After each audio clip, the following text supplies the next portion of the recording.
नमस्कार दोस्तों, break exam में आप सभी का स्वागत है। आज के वीडियो में हम प्राचीन भारत के इतिहास का एक महत्वपूर्ण टॉपिक कवर करेंगे जो कि एकदम संक्षेप में रहेगा। तो आइए देख लेते हैं आज के वीडियो में पाषाण काल और सिंधु घाटी सभ्यता के बारे में। तो ये दो टॉपिक आज के वीडियो में हम बिल्कुल संक्षेप में कवर करेंगे, जहां से आपकी परीक्षाओं में ज़्यादा से ज़्यादा प्रश्न पूछे जाते हैं। तो चलिए देख लेते हैं सबसे पहले पाषाण काल के बारे में शॉर्ट रिवीजन। सबसे पहले पाषाण काल को कितने भागों में बांटा गया है? तो 3 भागों में बांटा गया है। कुल मिलाकर देखें तो पाषाण काल को 3 भागों में बांटा गया है। पहला टाइप है पूरा पाषाण काल, दूसरा है मध्य पाषाण काल और तीसरा है नव पाषाण काल। तो पूरा पाषाण काल में आदमी खाद्य संग्राहक था, यानी कि उसका सिर्फ मात्र एक ही उद्देश्य था, खाने को संग्रहण करना। वो शिकार करके भी ऐसा करता था। आगे देख लेते हैं। दूसरा काल था मध्य पाषाण काल। इसे संक्रमण काल भी कहा जाता है। ऐसा क्यों? क्योंकि इसमें जो मानव था वो खाद्य का संग्रहण भी करता था और उसके साथ साथ वो अनाज भी उगाना शुरू कर दिया था। इस कारण से यह दोनों के बीच का काल था। इसी काल में आदमी पशुपालन करना सीख लिया था। तीसरा है नवपाषाण काल। नवपाषाण काल में इसमें आदमी अनाज का उत्पादक बन गया, यानी कि उसने पहिए का आविष्कार कर लिया, उसने आग का आविष्कार इसी समय कर लिया। तो बहुत सारी ऐसी चीज़ें थी जो नवपाषाण काल में मनुष्य द्वारा खोज ली गई और मनुष्य ने अपना कृषि उत्पादन का काम शुरू कर दिया। कॉपर पहली धातु थी जिसे आदमी ने प्रयोग किया था। मोस्ट इम्पॉर्टेंट पॉइंट है, आपके कई बार एसएससी जैसे एग्जामों में पूछा गया है। तो कॉपर पहली धातु थी। कॉपर यानी कि तांबा। कॉपर यानी कि तांबा पहली धातु थी जिसको मनुष्य ने पहली बार इस्तेमाल किया था। उसके बाद सिंधु घाटी सभ्यता 2350 ईस्वी से 1750 ईस्वी तक। उसके बाद सिंधु घाटी सभ्यता 2350 ईस्वी से 1750 ईस्वी तक। हड़प्पा सभ्यता की खोज दयाराम साहनी ने 1921 ईस्वी में की थी और यह रावी नदी के किनारे पाकिस्तान के पंजाब प्रांत में स्थित है। तो हड़प्पा सभ्यता इसकी खोज दयाराम साहनी ने और 1921 में, दोनों इंपॉर्टेंट पॉइंट है कि कब की थी, 1921 में और दयाराम साहनी ने। और यह कहाँ पर स्थित है? तो यह पाकिस्तान के पंजाब प्रांत में स्थित है। उसके बाद मोहनजोदड़ो। तो मोहनजोदड़ो को इसको मृतकों का टीला कहा जाता है। कई बार आपके परीक्षाओं में यहाँ से पूछा गया है प्रश्न। और इसकी खोज आईडी बनर्जी ने 1922 ईस्वी में की थी। तो याद रखेगा इसकी खोज, वैसे तो राखाल दास बनर्जी है, आईडी के स्थान पर याद रखें आर है, आरडी बनर्जी, राखाल दास बनर्जी। यहाँ पर ये आई गलत लिखा है तो हम पूरा नाम इनका लिख देते हैं। तो मोहनजोदड़ो की जो खोज है वो राखाल दास बनर्जी ने की थी। नोट कर लीजिएगा, काफ़ी ज़्यादा इम्पोर्टेंट है। राखाल दास बनर्जी ने की थी 1922 ईस्वी में। अगला है, यह किस नदी के किनारे स्थित है? तो यह सिंध नदी के किनारे पाकिस्तान के सिंध प्रांत में स्थित है।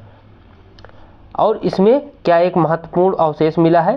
तो इसमें महान स्नानागार एक मिला है और ब्रॉन्ज इमेज वाली नाचती हुई लड़की के प्रमाण मिले हैं। तो इसमें एक विशाल स्नानागार मिला है, उसके साथ ही इसमें एक नाचती हुई लड़की के भी अवशेष मिले हैं। भारत के कुछ इम्पोर्टेंट साइट हैं जो सिंधु घाटी सभ्यता में खोजे गए हैं। तो भारत के कुछ इम्पोर्टेंट साइट को देख लेते हैं जहां से आपके परीक्षाओं में प्रश्न पूछे जाते हैं। अक्सर ये प्रश्न आपको जोड़ी मिलान में पूछा जाएगा, लेकिन हम इसमें दो फैक्ट एक साथ देखेंगे।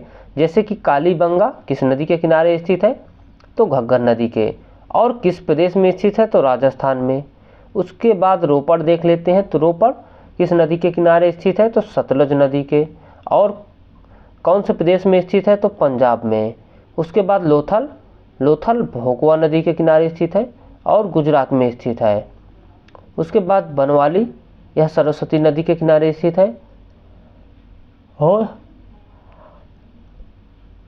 हरियाणा राज्य में स्थित है। तो बनावली हरियाणा में स्थित है और सरस्वती नदी के किनारे स्थित है। लोथल को याद रखिएगा, कई बार आपके परीक्षाओं में पूछा गया है कि लोथल आखिर किस नदी के किनारे स्थित है, तो भोगवा नदी, क्योंकि नदी का नाम ऐसा है कि आपको ऐसा लगेगा कभी आपने नाम ही नहीं सुना। उसके बाद यह सब शहरी सभ्यता थी, तो यह शहरी सभ्यता थी और इसको ब्रॉन्ज युग भी कहा जाता है। सिंधु शब्द मैक्स मूलर द्वारा प्रयोग किया गया था। इसके सड़क एक दूसरे को 90 डिग्री पर काटते थे, तो सिंधु शब्द मैक्स मूलर द्वारा प्रयोग किया गया था। इसकी जो सड़कें हैं वो एक दूसरे को 90 डिग्री पर काट रही हैं। इन्हें लोहे के बारे में ज्ञान नहीं था और इनका मुख्य व्यवसाय, यानी कि सिंधु सभ्यता के जो लोग थे इनको लोहे का ज्ञान नहीं था, से इनका मुख्य व्यवसाय था खेती और मुख्य फसल गेहूं था। तो याद रखिएगा, इनको किस धातु के बारे में ज्ञान था, तो वो थी कांसा। इसीलिए इस सभ्यता को कांस्य युगीन सभ्यता भी कहते हैं। तो सिंधु सभ्यता के लोगों को कांसा की जानकारी थी, इसीलिए इस सभ्यता के लोगों को कांस्य युगीन सभ्यता कहते हैं। चावल के साथ लोथल रंगपुर गुजरात से मिले हैं। तो लोथल और रंगपुर दो ऐसे क्षेत्र थे गुजरात के जहां से चावल के प्रमाण मिले हैं। पहली बार कपास की खेती भारत में की गई थी, यानी कि कपास की खेती का प्रारंभ सिंधु घाटी सभ्यता से ही माना जाता है। इनका अंतर्राष्ट्रीय व्यापार मेसोपोटामिया से होता था। समुद्री बंदरगाह लोथल और सुतकेंडर हैं, यानी कि सुतजेंडर और लोथल हैं। उसके बाद देख लेते हैं, सिंधुवासी कपास निर्यात करते थे और सोना आयात करते थे। इनका व्यापार अदला बदली नियम पर आधारित था। इनके सबसे इम्पोर्टेंट पशु कुबड़ वाला बैल था। जो इनका सबसे प्रमुख पशु जिसे मानते थे वो कुबड़ वाला बैल को मानते थे, क्योंकि ऐसा लगता है कि वहाँ पर जो खुदाई हुई है, वहाँ पर जो मिट्टी की मोतियाँ मिली हैं वो कुबड़ वाले बैल की ज़्यादा मिली हैं। इसलिए वहाँ के लोगों का मानना है कि वहाँ जो इतिहासकार सोचते हैं कि वहाँ कुबड़ वाले बैल का ज़्यादा इम्पोर्टेंट था या उसकी पूजा करते थे लोग। घोड़े के साथ सुरकोटदा गुजरात से मिले हैं। मातृ देवी इनकी सबसे महत्वपूर्ण देवी थी, जिसको कि मोहनजोदड़ो से खोद निकाला गया है। तो मातृ देवी की मूर्ति मोहनजोदड़ो से मिली है, याद रखिएगा। उसके बाद ऐसा प्रतीत होता है कि समाज को व्यापारियों द्वारा शासन किया जाता था, क्योंकि वहाँ सबसे जो उच्च श्रेणी पर रहते थे वो व्यापारी लोग ही रहते थे, यानी कि नगर और दुर्ग जो भागों में विभाजित था, तो वहाँ पर नगरों पर व्यापारियों लोगों का वास था।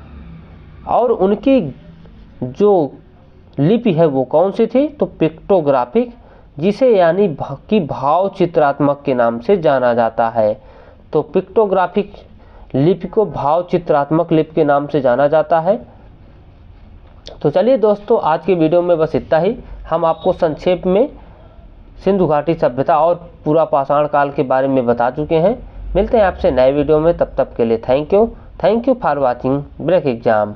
यदि आपको इसका PDF प्राप्त करना है तो प्लीज़ हमारे टेलीग्राम चैनल ब्रेक एग्जाम में ज्वाइन कर लीजिए, जिसकी लिंक हम आपको इसके डिस्क्रिप्शन बॉक्स में दे देंगे। तो आप डिस्क्रिप्शन बॉक्स पढ़िए और वहाँ से लिंक पर टच करके इसको ज्वाइन कर सकते हैं। Thank you.